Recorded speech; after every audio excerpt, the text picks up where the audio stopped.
শেখ হাসিনা বাংলাদেশের মাটিতে পা রাখবেন, দেশে ফিরছেন নেত্রী। বাংলাদেশ সেনা বিমান যাবে দিল্লিতে, যেমন পৌঁছে দিয়ে এসেছিল তেমনভাবে তাকে ফেরত নিয়ে আসবেন। কোনো আন্তর্জাতিক বার্তা কি পেয়েছেন শেখ হাসিনা? যুক্তরাষ্ট্র, ইউরোপীয় ইউনিয়ন চাপ দিচ্ছে। এই সব মিলে আওয়ামী লীগের নিষেধাজ্ঞা তুলে নেওয়ার সম্ভাবনা তৈরি হয়েছে। হাসিনা এই চাপকে কাজে লাগিয়ে আওয়ামী লীগকে পুনরায় মূলধারার রাজনীতিতে ফিরিয়ে আনতে চাইছেন। পরিস্থিতি থেকে অনুমান করা যায় যে আন্তর্জাতিক চাপ হাসিনাকে এই সিদ্ধান্ত নেওয়ার অনুপ্রেরণা দিয়েছে। আজকের এই এপিসোডে আমরা খুঁজে বের করব এই পুরো দিকগুলো, পুরো বিষয়গুলো। শেখ হাসিনার ফেরার পেছনের আসল রহস্য, এটা কি তার ক্যালকুলেটেড পলিটিক্যাল মুভ, মানে ক্যালকুলেশন করে কি তিনি এই রাজনৈতিক এই মুভটা দিচ্ছেন, এই কাজটা করবেন? এবং এই খবর কিভাবে হতে চলেছে বাংলাদেশের ভবিষ্যৎ রাজনীতির সবচেয়ে বড় টুইস্ট, সেটা আমরা দেখব। প্রথমে বোঝা যাক বর্তমান নিখুঁত প্রেক্ষাপটটা ঠিক কী রকম। 2024 সালের 5 আগস্ট শেখ হাসিনা ক্ষমতাচ্যুত হন। অভ্যুত্থানের সময় বাংলাদেশ সেনাবাহিনীর একটি বিশেষ বিমান, এই খবরটা সবাই জানেন, তবু 2 বছর আগের ব্যাপার তো অনেকে ভুলেও যেতে পারেন, যে বাংলাদেশ সেনাবাহিনীর একটি বিশেষ বিমান তাকে এবং তার বোন শেখ রেহানাকে নিয়ে দিল্লির হিন্দন বিমান ঘাঁটিতে পৌঁছে দেয়। তিনি তখন থেকে ভারতে আশ্রয়ে আছেন। কিন্তু গত কয়েক মাসে পরিস্থিতিটা একদম বদলে গেছে। কীরকম? বাংলাদেশে নির্বাচন হয়ে গেছে, অন্তর্বর্তী সরকার নেই, তারেক রহমানের নেতৃত্বে বিএনপি বিপুল সংখ্যাগরিষ্ঠতা পেয়ে ক্ষমতায় এসেছে, 2/3 বেশি সংখ্যাগরিষ্ঠতা। আওয়ামী লীগ নির্বাচনে অংশই নিতে পারেনি।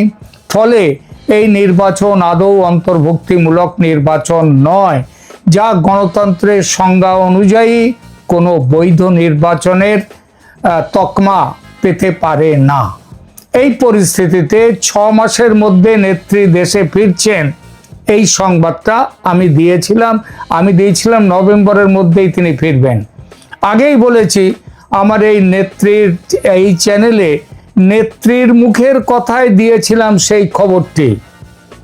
আবার গতকাল 26শে মে 2026 বাহাউদ্দিন নাসিম এক সাক্ষাৎকারে বলেছেন শেখ হাসিনা 6 মাসের মধ্যেই দেশে ফিরবেন। অর্থাৎ আমি আগে যে খবরটা দিয়েছিলাম সেটা জল্পনা ছিল না, তার বাস্তব ভিত্তি ছিল। কিন্তু নাসিম শুধু এটুকুই বলেননি, তিনি আরও বলেছেন বাংলাদেশ সেনা যেভাবে তাদের নিজস্ব বিমানে শেখ হাসিনা ও শেখ রেহানাকে অভ্যুত্থানের সময় ভারতে পাঠিয়েছিল, তেমনি বিশেষ সেনা বিমান বা সরকারি বিমান দিল্লিতে পাঠিয়ে নিয়ে যেতে হবে তাকে। এই যে খবরটি নাসিম বলেছেন, এই যে ব্যাপারটি, এই ব্যাপারে বাংলাদেশ সরকার কিংবা বাংলাদেশ সেনাবাহিনীর কোনো প্রতিক্রিয়া এখনো অবধি আসেনি। নাসিমের সাক্ষাৎকারের আর একটা জরুরি কথা ছিল, তিনি বলেছেন যে শুনছি ভারত সরকারও নাকি এটা চায়, মানে ভারতও চায় যে শেখ হাসিনা দেশে ফিরুন। অথচ দেখুন, এতদিন বাংলাদেশের অন্তর্বর্তী ও বিএনপি সরকারের বারংবার অনুরোধ ও দাবি সত্ত্বেও ভারত হাসিনাকে ফেরত দেওয়ার ব্যাপারে কোনো গুরুত্বই দিয়ে বিবেচনাই করেনি, এমনকি তাদের চিঠির জবাবও দেয়নি। আজ কি তাহলে ভারতের ভাবনার বদল হয়েছে? এটা কি সত্যি নাসিমের কথাটা, নাকি রাজনৈতিক কুকৌশল? চলুন খুঁজে বের করি। এখানেই আসে সবচেয়ে বড় আরেকটি জিজ্ঞাসা। শেখ হাসিনার বিরুদ্ধে তো মৃত্যুদণ্ডের রায় ঘোষণা হয়েছে।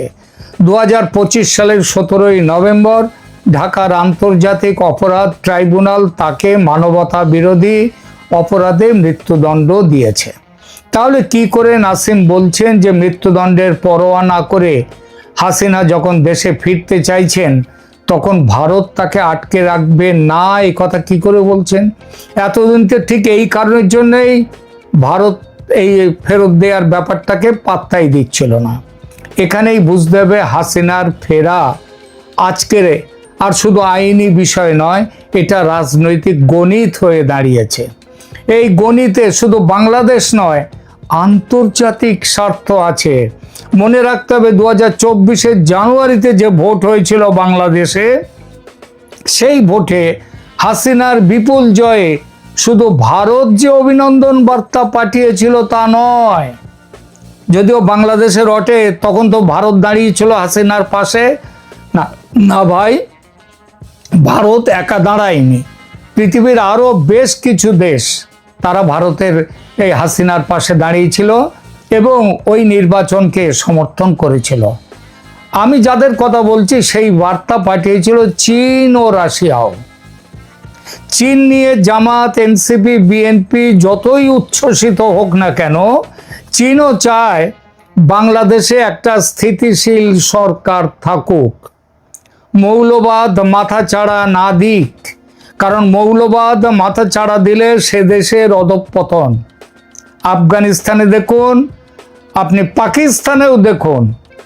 সুতরাং মৌলবাদকে চীনও চায় না। তাহলেই চীন তার ভালো ব্যবসাপাতি ভালোভাবে করতে পারবে, যেমনটা করেছিল শেখ হাসিনার আমলে। আর রূপপুর পারমাণবিক বিদ্যুৎ কেন্দ্র তৈরিতে রাশিয়ার বিরুদ্ধে ঘুষ খাওয়ার অভিযোগ কে তুলেছিল? মোহাম্মদ ইউনূস। সঙ্গে ছিল কে? আজকের এই বিএনপি দল। রাশিয়া সেসব কথা ভোলেনি। তারাও জানে এবং বোঝে শেখ হাসিনা ছাড়া বাংলাদেশকে চালাবার যোগ্যতা আর কারো নেই, অন্তত এই মুহূর্তে বাংলাদেশের রাজনীতিতে যারা আছেন তাদের মধ্যে। সুতরাং আন্তর্জাতিক চাপ এসে গেছে।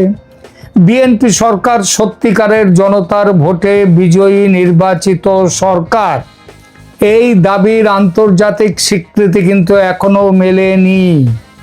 এই স্বীকৃতি পেতে চাইলে হাসিনাকে দেশে এসে লড়াই করার সুযোগ দিতে হবে। জোর করে মাঠের বাইরে রেখে দিলে চলবে না।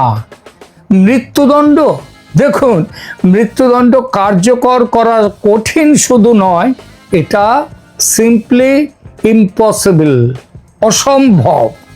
বিশেষ করে যখন বিশ্বের বড় দেশগুলো, যার মধ্যে ভারত তো আছেই, আছে চীন, রাশিয়া, জাপান, আমেরিকা সহ পুরো পশ্চিমী দুনিয়া, তারা গণতান্ত্রিক মানদণ্ডের চাপ দিচ্ছে সবাই বাংলাদেশকে। এমনকি আন্তর্জাতিক অপরাধ ট্রাইব্যুনালের গঠন ও বিচার প্রক্রিয়া নিয়ে প্রশ্ন উঠে গেছে। প্রশ্নের মুখে এসেছে ফেব্রুয়ারির ভোট। তারেকের সরকার যখন অবৈধতার বড়সড় প্রশ্নের মুখে পড়েছে, তখন ঘোষিত মৃত্যুদণ্ড কার্যকর করা অসম্ভব। আর এর নিট রেজাল্ট বিএনপি সরকারের রাজনৈতিক উপদেষ্টা জাহিদুর রহমান, তার একটি মন্তব্য এই কয়েকদিন আগে তিনি বলেছেন, বিএনপি সরকার শেখ হাসিনার পুনর্বিচারের সুযোগ দেবে। পুরো বিষয়টিতে ভারতের অবস্থান কি? ভারত এখনো প্রত্যর্পণ চুক্তির অধীনে হাসিনাকে ফেরত পাঠানো মেনে নেয়নি। 2013 সালের প্রত্যর্পণ চুক্তিতে কি আছে? যদি অপরাধটি রাজনৈতিক উদ্দেশ্য প্রসূত হয় তবে প্রত্যর্পণ করা যাবে না। ভারত চাইলে চুক্তির এই শর্ত উল্লেখ করে প্রত্যর্পণ দাবি সরাসরি নাকচ করতে পারত যে কোনো সময়, কিন্তু তা না করে ভারত চাইছে শেখ হাসিনা দেশে ফিরুন, শুধু সময়টা তৈরি হোক, মাঠের লড়াইতে তিনি ফিরুন। কারণ ভারত এখন দেখছে এটাই শেখ হাসিনার দেশে ফেরার উত্তম অবসর। কিন্তু নাসিমের দাবি, তিনি কি বলেছেন? ভারত সরকার এটা চায়। এটা কি সত্যি? সরাসরি প্রমাণ নেই, আমিও কোনো সরাসরি প্রমাণ দিতে পারবো না, কারণ ভারত সরকার এ বিষয়ে সরাসরি কোনো কথা বলেনি। কিন্তু ভারত বাংলাদেশে স্থিতিশীলতা চায়, আর হাসিনার ফেরা একমাত্র স্থিতিশীলতা আনতে পারে দেশে। ভারত চায় বাংলাদেশের সঙ্গে সুসম্পর্ক, হাসিনার দেশে ফেরাই একমাত্র সেটা করতে পারে। কারণ এই তারেক রহমানের ঝুড়িতেও কিছু ডিম রেখে, বিএনপির ঝুড়িতে কিছু ডিম রেখে ভারত দেখেছে যে সাপ তার বিষ দাঁত কিন্তু ফেলতে পারে না। ভারত তাই চায় বাংলাদেশের ল্যান্ডস্কেপ থেকে মৌলবাদী সন্ত্রাসী শক্তি বিদায় হোক। হাসিনা দেশে ফিরলে, আওয়ামী লীগ দেশের রাজনীতিতে ফিরলে সেটা সম্ভব হবে। এখন প্রশ্ন, হাসিনা কি ভাবেন যে পরিস্থিতি তার পক্ষে অনুকূল, তাই তিনি দেশে ফিরতে চাইছেন? নাসিম বলেছেন তার উপর জারি মৃত্যুদণ্ডের পরোয়া না করে হাসিনা এখন দেশে ফিরতে চাইছেন। একথা হাসিনা নিজের মুখেও ইতিপূর্বে বলেছেন, আমি আপনাদেরকে জানিয়েছি। তিনি অক্টোবর নভেম্বরের তিনি দেশে ফিরবেন। এই ফিরতে চান তিনি, কথাটা খুবই গুরুত্বপূর্ণ। এর আগে রয়টার্স, টাইমস নাউকে দেয়া একাধিক অনলাইন সাক্ষাৎকারে তিনি বলেছেন দেশে শুধুমাত্র তখনই ফিরবেন যখন আওয়ামী লীগের ওপর থেকে নিষেধাজ্ঞা প্রত্যাহার করা হবে, দেশে বৈধ সরকার থাকবে, স্বাধীন, স্বচ্ছ, অংশগ্রহণমূলক নির্বাচন হবে, আইন শৃঙ্খলা বজায় থাকবে। এই শর্তগুলোই মূলত ছিল তার ফিরে আসার শর্ত। সেগুলোর কোনোটাই পূরণ হয়নি। আওয়ামী লীগের ওপর থেকে নিষেধাজ্ঞা ওঠেনি, অংশগ্রহণমূলক নির্বাচন হয়নি, তারেক সরকার তার কাছে অবৈধ, আইন শৃঙ্খলার পরিস্থিতি নাজুক, তবু তিনি ফিরবেন কেন? কি তার ক্যালকুলেশন? আসা যাক এই প্রশ্নের উত্তরে। শেখ হাসিনা কেন ফিরতে চাইছেন?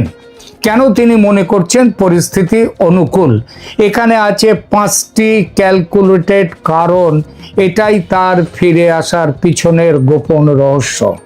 এই 5টি কারণ শুধু অনুমান নয়, সরাসরি তথ্য সমর্থিত, অর্থাৎ ব্যাকড বাই এভিডেন্স, সাক্ষ্য প্রমাণ সব আছে। কারণ 1, আওয়ামী লীগের পুনর্গঠনের সুযোগ। আওয়ামী লীগ নির্বাচনে অংশ নেয়নি, তাই দলটি রাজনৈতিকভাবে এই মুহূর্তে দুর্বল। হাসিনা ফিরলে দলটি পুনর্গঠিত হবে, ভোটারদের মধ্যে আবেগ তৈরি হবে। বিএনপির বিরুদ্ধে ভবিষ্যতে বিরোধী রাজনীতির জন্য এই আবেগের প্রয়োজন। জামাত, এনসিপি সহ মৌলবাদীদের যে স্পেস এখন দেখা যাচ্ছে, সেই স্পেস কমবে। আওয়ামী লীগ ও বিএনপি এই দুই দলের বাইপোলার পলিটিক্সে ফিরবে দেশ। কারণ 2, ভারতের নীতি পরিবর্তন। বিএনপি ক্ষমতায় আসার প্রেক্ষাপটে ভারতের নীতি পরিবর্তনের সংকেত মিলেছিল। পরবর্তীতে এই সম্ভাবনা জোরদার হয়, কিন্তু বর্তমানে এটা অনেকটাই কমে গেছে। বাংলাদেশের বিএনপির চিরাচরিত রাজনীতি পাকিস্তান প্রেমের জন্যে। এই মুহূর্তে বিএনপি সরকারের সঙ্গে ভারতের সম্পর্ক আর যাই হোক মধুর বলা যাবে না। এই পরিস্থিতিতে হাসিনার ফেরাকে রাজনৈতিক স্থিতিশীলতা হিসেবে দেখছে ভারত। এটা ওই ভারত সরকারও এটা চায়, নাসিমের বক্তব্যের সাথে মিলে যায় এই দিক দিয়ে। এর সাথে আছে আন্তর্জাতিক স্বীকৃতির চাপ। আওয়ামী লীগকে বাদ রেখে যে নির্বাচনে জয়ী হয়েছে বিএনপি, সেই নির্বাচন যথাযথ নয়, ফলত তা একটি অবৈধ সরকার। এই সরকারকে আন্তর্জাতিক স্বীকৃতি পেতে হলে সংবেদনশীল রাজনৈতিক নেতাদের সাথে আপোষ করতে হবে। হাসিনা ফিরলে আন্তর্জাতিক সম্প্রদায়ের কাছে কিছু নম্বর পাবে তারেক রহমানের সরকার, এবং আগামী কয়েক মাসের মধ্যে নতুন করে নির্বাচনের ব্যবস্থা করে সেই নির্বাচনের ফলাফলের ভিত্তিতে যে সরকার গঠিত হবে, সেই সরকার স্বীকৃতি পাবে আন্তর্জাতিক মহলের।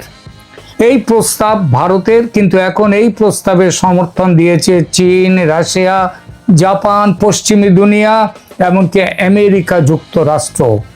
মার্কিন পররাষ্ট্রমন্ত্রী মার্কো রুবিও ভারত সফরে এসেও এই বার্তা দিয়েছেন।